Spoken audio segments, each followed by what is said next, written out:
The Tel Dan Stele is one of the most famous and important discoveries ever in biblical archaeology. But why?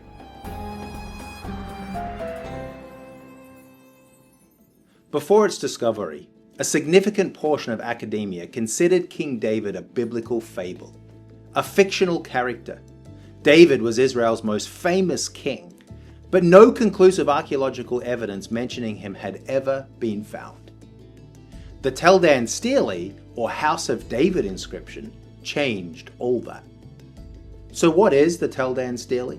It's a basalt victory stone inscribed with Aramaic text. You can think of a victory stone as a way for ancient kings to boast about their exploits. After conquering a people, they'd record their triumphs, sometimes with a fair amount of exaggeration, on a stone monument.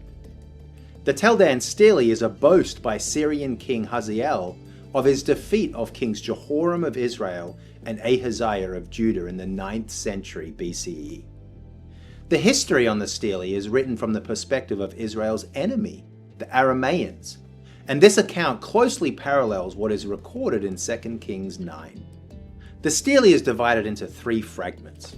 The largest and most important fragment was discovered in 1993 by an archaeological team working under Israeli archaeologist Avraham Baran at Tel Dan. When it was discovered, the Tel Dan Stele made international headlines and astounded biblical scholars and the archaeological community. Why was the world so stunned by this particular inscription? The 9th line of the large fragment bears the words Bet David, which is translated House of David. With one discovery, the debate over King David's existence effectively ended. The Tel Dan Stele, or House of David inscription, not only confirmed David's existence, it identified him as the head of a royal dynasty, just as the Bible describes.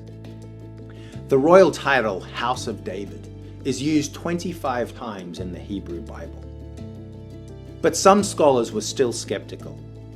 The discovery of 2 more fragments in 1994, however, provided additional context, adding the information about the killing of Jehoram, son of Ahab, king of Israel, and Ahaziah, son of Jehoram. The stele's credibility was further proved by the presence of a destruction layer that was firmly dated to the late 8th century BCE. This allowed archaeologists to confidently date the Tel Dan Stele to the late 9th and early 8th centuries BCE, around 150 years after King David died.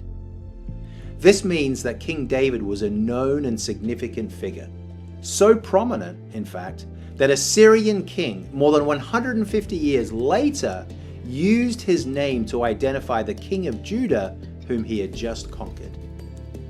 The story of the Tel Dan Stele, however, doesn't end there. Researchers even today are still learning about this remarkable artifact. In 2023, epigrapher Professor Michael Langlois was invited to further study the Tel Dan Stele. Using reflectance transformation imaging and 3D scanning, Professor Langlois discovered that there were small differences in the font between the large fragment and the 2 smaller fragments. According to Professor Langlois, this discovery came as a shock.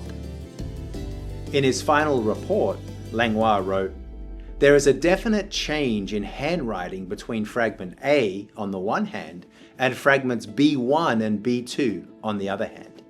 Once it becomes clear that the script is different, it is hard to unsee it." So what does this tell us? It means that the Tel Dan Stele is either the work of 2 different scribes or of a single scribe whose handwriting, for one reason or another, changed while he was inscribing the stone. Whatever the scenario, one thing is evident. The 3 pieces that constitute the stele do not interlock in the way that they've been reconstructed. This wasn't necessarily new information. The reconstruction team who glued the 3 pieces together in 1995 were aware that the 2 larger stones cannot be joined in an obvious, unequivocal way.